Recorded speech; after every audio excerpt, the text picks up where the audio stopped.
Well, Will, thank you so much. It's such a pleasure to finally meet you in person. You as well. Oh my goodness, I feel like I've heard so much about you.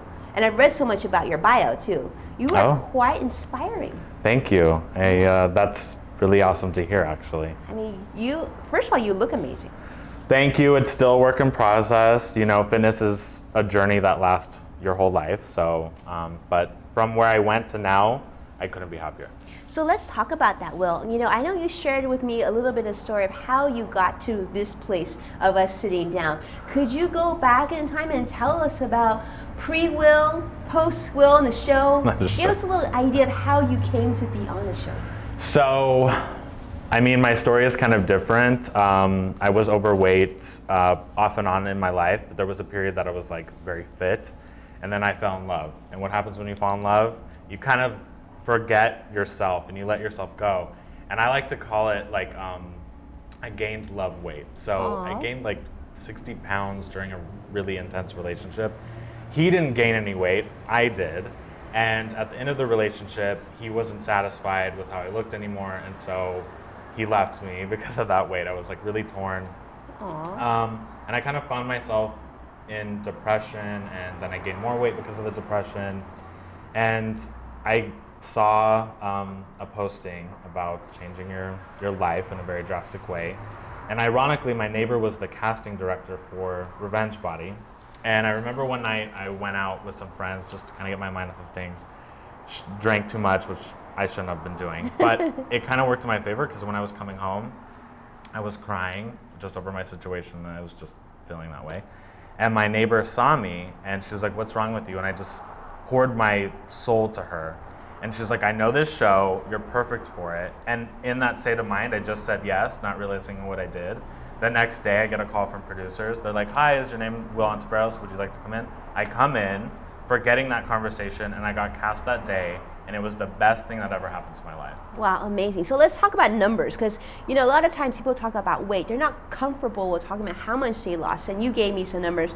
So pre-Will, I guess, in love Will, who gained all this weight, how big was this Will?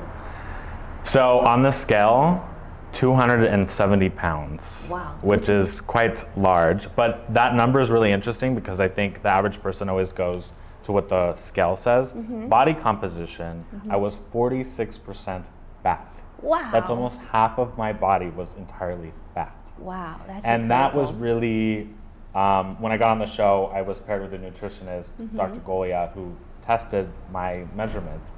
And I didn't really realize what that 270 translated into, but knowing that almost half of my body was fat repulsed me. Right. And that was kind of a driving force for me. My mother's a nurse, so health has always been an issue. And she's pre-diabetic, and so I know that I potentially could be.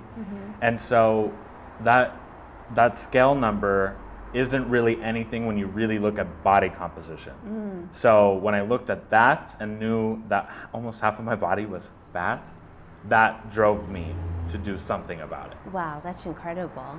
So you were so sad. I mean, you had just gotten out of this long-term relationship, Yes. and you're a crush, and you get cast on this show. I mean, how was that experience for you? A lot of people wonder how much is real. What's going through your mind? Well, the funny thing is, it's weird. I've always been kind of tied to TV in some way. My life has just carried me. I was in another reality show when I was a kid. Yeah, I was on my Super Sweet 16, which was so bizarre. And then I just found myself kind of always in TV, behind camera, in front of camera. So I knew my life would end up somewhere. But as far as reality is concerned, I would say 90% of my story was real. I would say for camera purposes, some things weren't. Like the opening scene, there's a full buffet in my living room. I would never eat a whole cake. I would never eat a whole family dinner for 5. That obviously was a little scripted. Sure.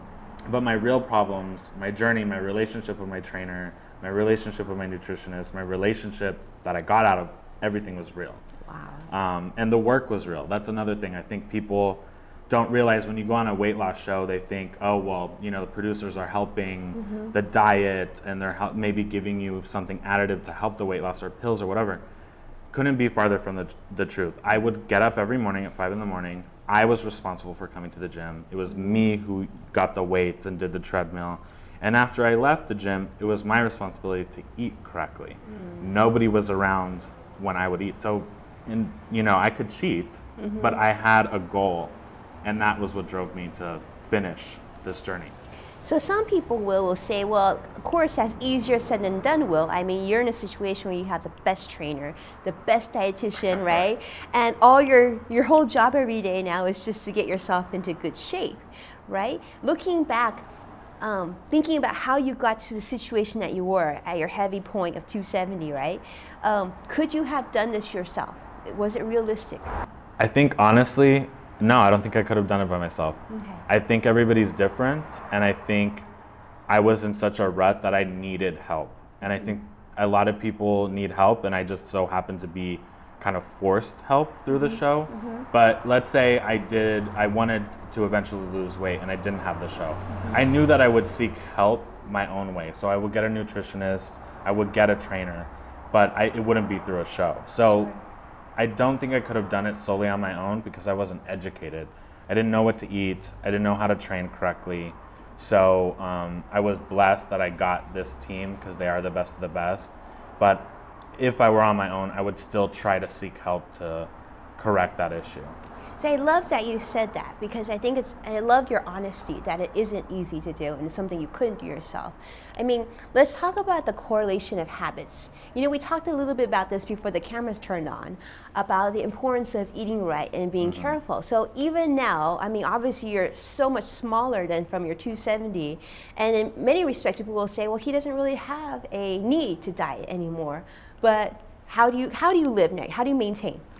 It's interesting because there's a lot of pressure I feel because so many people saw my journey and a lot of people have been inspired by my story or rely on me to motivate them. And I'm happy to do that, but at the same time it's like, now that the cameras are off and the show has ended, I'm somewhat on my own now. I know the tools, I know what to do. I still have Gunnar anytime I want, still have Khole, but I tried to respect that one day I won't have them, and one day it will entirely be up to me to maintain and or further my fitness journey. So I think it's important to learn as much as you can and then apply that to your life and make sure that you don't go off track again. So what does your typical day look now? I mean, you used to get up at 5 a.m., hit the gym, all this. What does your day look like now? So on the show, I had to quit my job because the training was so rigorous that I had I had to be at the gym at 5. I had to come back again sometimes twice a day. So now I have to work. So I try to get up early. I try to get an hour of cardio in before I go to work. After I get off work, I have a partner who's very into fitness. So I train with him. I do weightlifting with him after work. And I'm really, really conscious about what I eat, more so than I ever have in my life. I know what to do and what not to do. So every day I kind of look at what my spread is for the day. By the way, I work in TV and there's a lot of crafty around. So I'm always tempted by food, and that's the biggest thing.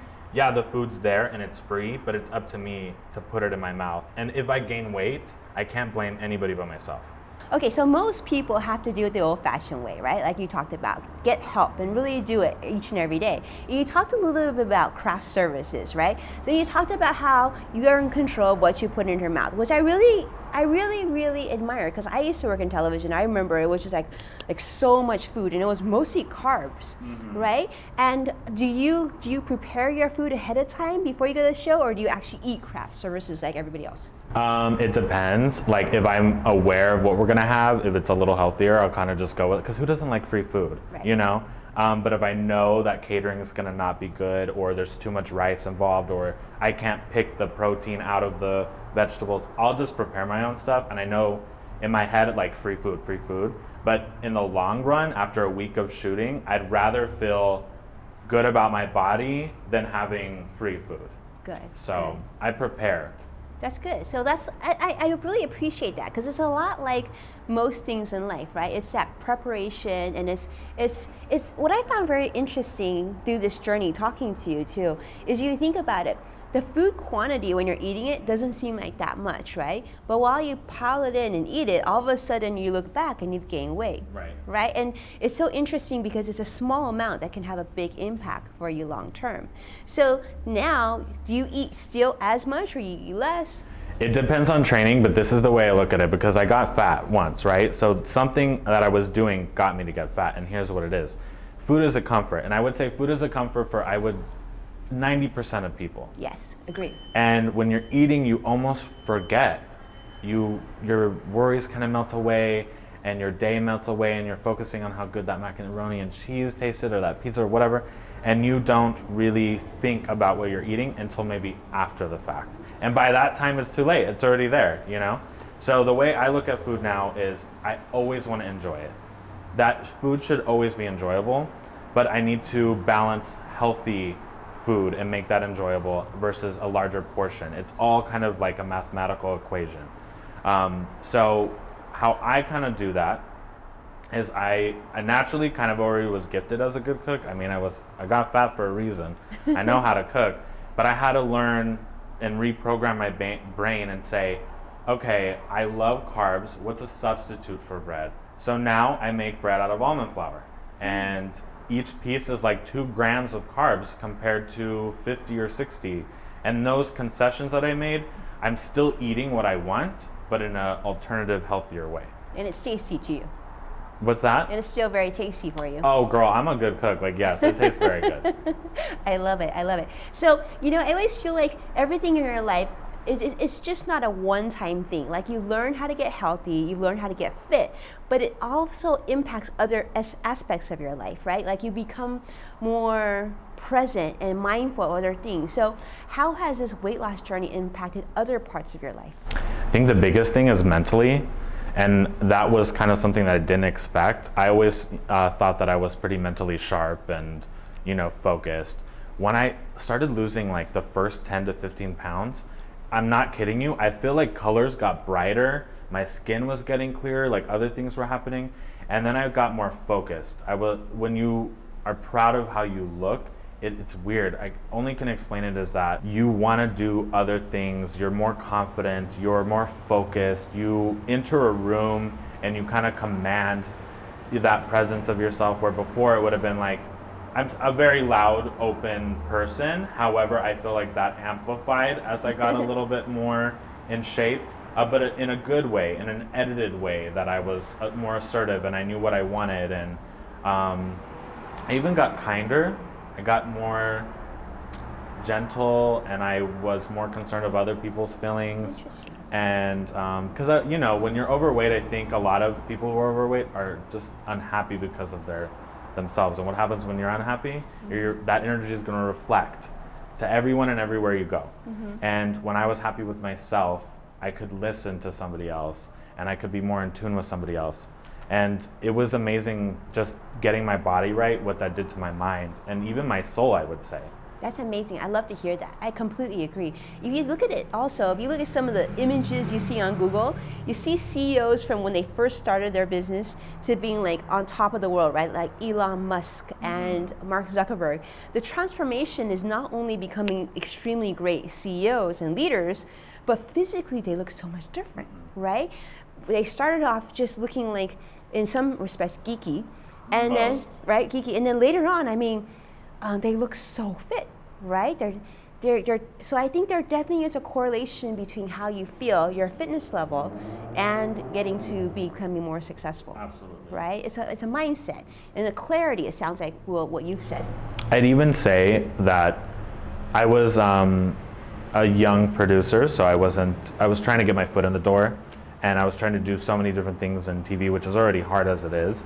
But that confidence that you bring to the room, whether you go to an interview or you're trying to prove your executive producer your skill set, mm-hmm. It improved because people look at you in a different way. They respect you a little bit more, which I also found very interesting. Right. When you're overweight, it's weird. A lot of people don't respect you as much. And then you get fit and they're like, they respect you, they want to talk to you more. It's You've bizarre. gotten smarter and more popular. No, really. And then my finances grew because of it. It's all like a chain reaction. It's all for the best. There's not one negative thing I can say that happens when you take control of your fitness and your body. Not one.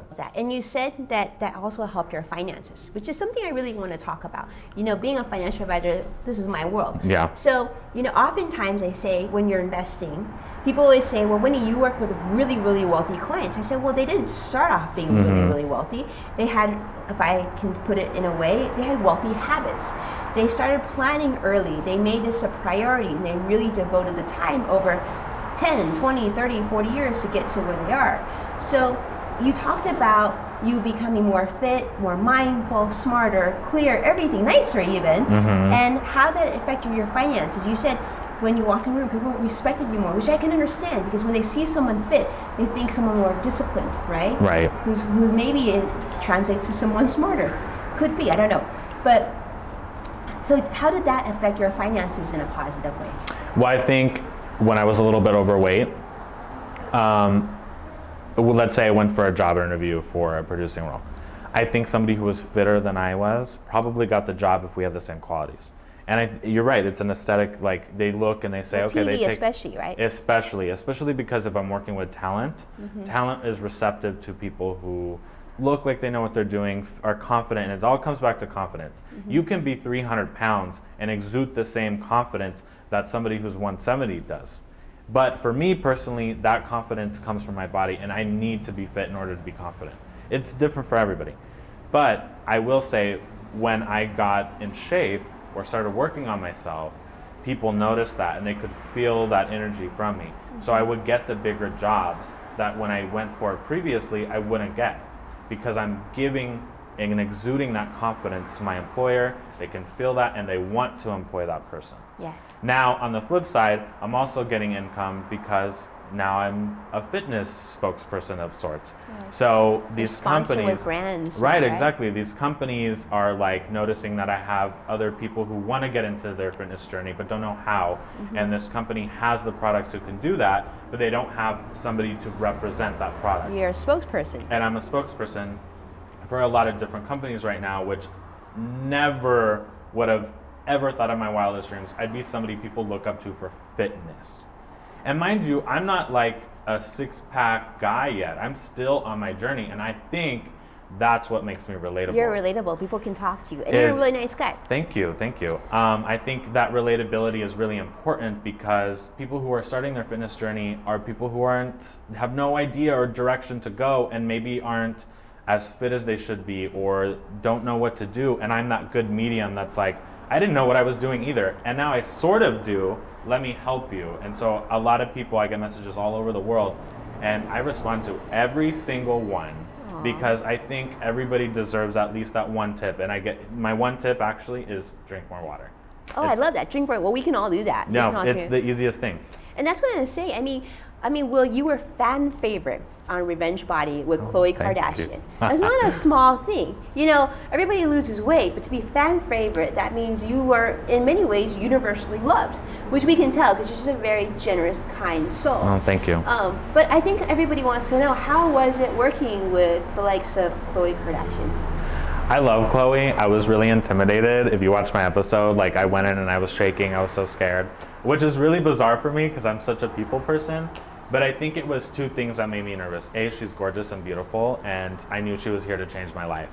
And that was the first day my life was going to be changed. And she was encouraging in the right ways. I would say she was a role model in this journey, which is surprising because I know the Kardashians have this interesting stigma attached to them.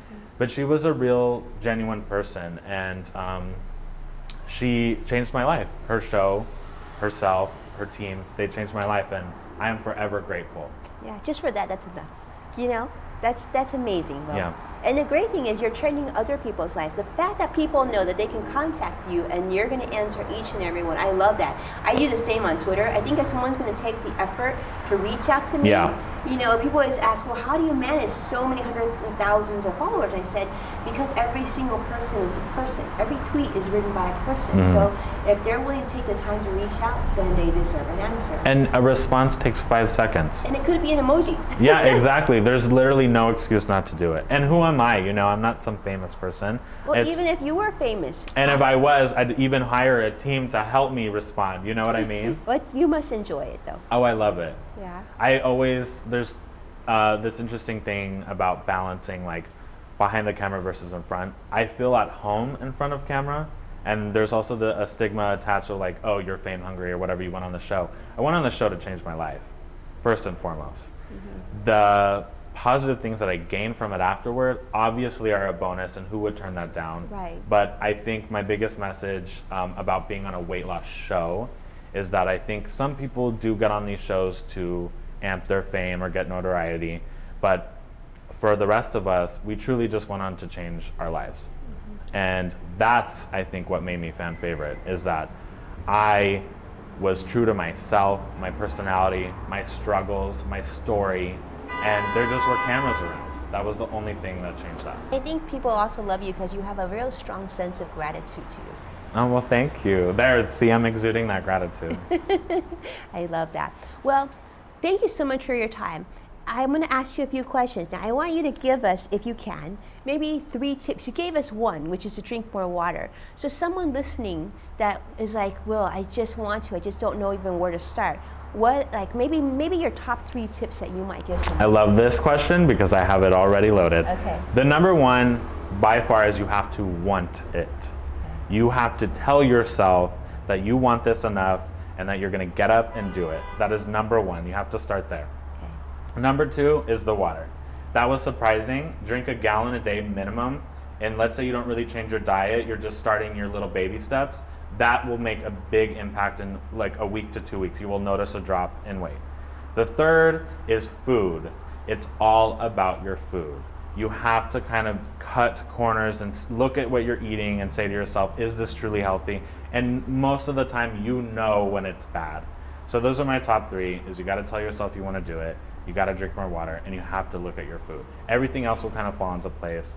Your training, obviously, you got to seek help and get education on how to do that. Mm-hmm. But it's really those 3 basic things. I love that. Thank you, Will. That's super helpful, and I know all of us can definitely implement those 3. They're not hard. They're not hard, but they are hard. I mean, you just set the mindset. Yeah. Right? I love that. The same goes for pretty much all major challenges in your life. Whether a business owner, whether a parent, whatever stage you are, if you just make a decision to do it, you can do it. And that's it. I truly, truly loved meeting you. As well. And hearing Thank your you. story. Thank you so much, Will, for being here. Thank you. This was so fun.